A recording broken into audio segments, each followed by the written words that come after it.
Their plan in the Green New Deal calls for flying planes with no emissions, which leads to my plan, which is to corner the market in rubber bands and balsa wood. They're also speculating about how they can reduce meat consumption down to some say as little as 4 pounds a year, and others are saying that Joe Biden didn't really mention that, but he's got to somehow cut these carbon emissions down, and he can't just do it by destroying the fossil fuel industry. He's going to have to also do away with bovine flatulence, as we talked about last week. Would you like to only have 4 pounds of red meat per year? If that's what it came down to, that would be like 1 cheeseburger per month. Again, some people are saying that's fake news and that they're making it up. But the New York Times has got a story about, here's one, let's launch a moonshot for meatless meat, and by someone named Ezra Klein.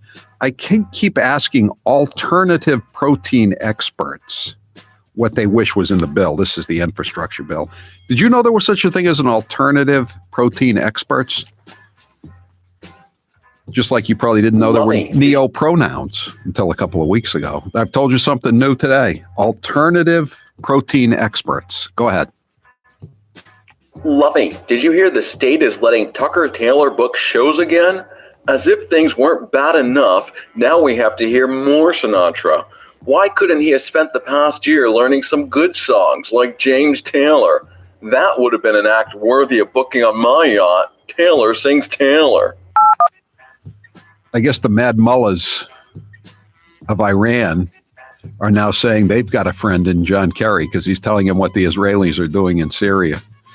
The CHUMPLINE is brought to you by Matthews Brothers, America's oldest window manufacturer. This week, remembering the sagacious words. I'm going to have to find a new word for that. I know how to spell it, but I don't know how to pronounce it. The sagacious words of Martin Lamasny, the Mahatma of the West End. Never write if you can speak, never speak if you can nod, never nod if you can wink.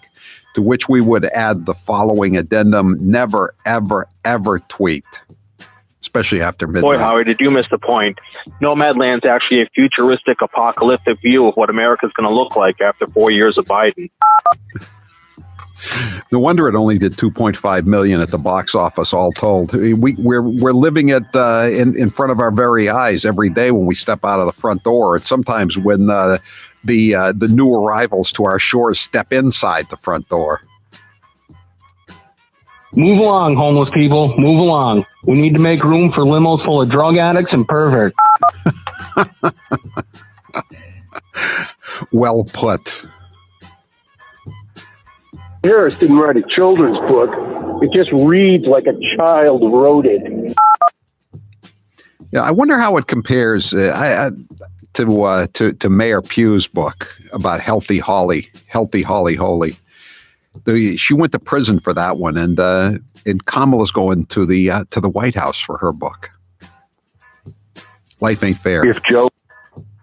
Go ahead. If Joe Biden wrote a children's book, it would be Scratch and Sniff. Very good. I can't wait for his State of the Union address later this week.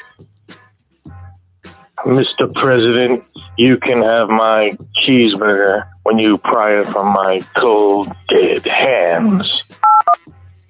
Yeah.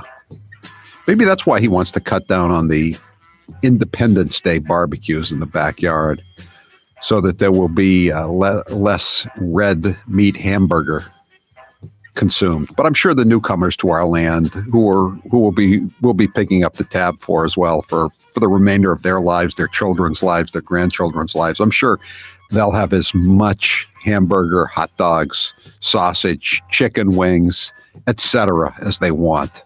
Everything free in America. Hey, Kamala, wrong border. Yeah, I think that's what the sign said in Plymouth, New Hampshire on Friday. What does she care? She just cackles and goes about her business. Whatever her business Caitlyn is. Jenner. Okay, sorry, I keep stepping on these callers. I apologize, CHUMPLINE callers. Caitlyn Jenner's running for governor. Every circus needs a bearded lady. Come on now. You're canceled for saying that. What are the Democrats going to do in California, though? How can they be against someone of Caitlyn Jenner's status in the woke community? Oh, great. Charlie Parker is talking about booster shots now. I miss the old days of Deval Patrick and Mike Dukakis when the only booster they asked for was a booster seat. And now he wants to make a seatbelt violation a reason to stop the car. I thought he was concerned about police reform. Now he wants to give the cops another reason to stop cars. Do you think that the claims will be made that the new seatbelt law will be disproportionately enforced against communities of color? I can see that one coming a mile away. Parker's now saying don't let the beer have an effect on what you hear. He was with Pay to Play at her kegger that day when he actually said, "There's a lot of steak here." Yes, there is a lot of stake here. He's making it seem like these new proposals he's making are for increasing road safety. It's just for increasing the take for the hackorama. You know, that there's more money to hire more hacks in courthouses, more overtime money for the state police, more money for the insurance companies that finance his campaign and pay to play's campaign and all the legislators' campaigns, because they get all the money from the surchargeable offenses. The insurance companies, they make a hell of a lot more money off a primary stop seatbelt violation than the state or the local communities, or they will. In order to shield themselves from any future LeBron James criticism, all police officers will now be wearing Communist China uniforms. Have you seen the meme on the internet? The guy's bending over, a cop is bending over a car, and he says, I'll have to get, I'm going to have to check in with LeBron to see what I can charge you with. You know, here's a reason why I hate Comcast. When LeBron James made that obnoxious tweet about the Columbus police officer, "You're next," remember that? I mean, everybody was disgusted with that. Everybody. But that day on my Comcast email, they have the news, the photos to go with the news stories, and the NBA games that night. Lakers play whoever they were playing, and there was a big picture of LeBron James, just kind of like rubbing everybody's nose in it that LeBron James is still Comcast's hero.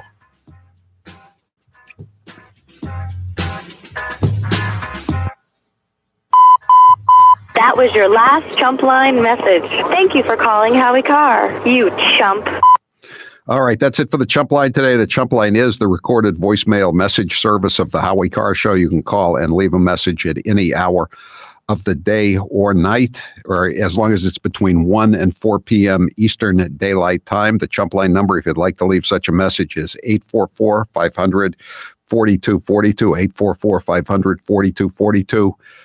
Press 2 for the Chump Line. Leave your message. We may or may not play it at this time each weekday. If you didn't hear your message or you want to hear more messages from the Chump Line that we left on the cutting room floor, there's a second Chump Line. It's called Chopped Chumps. We post it every evening around 7 o'clock Eastern Time.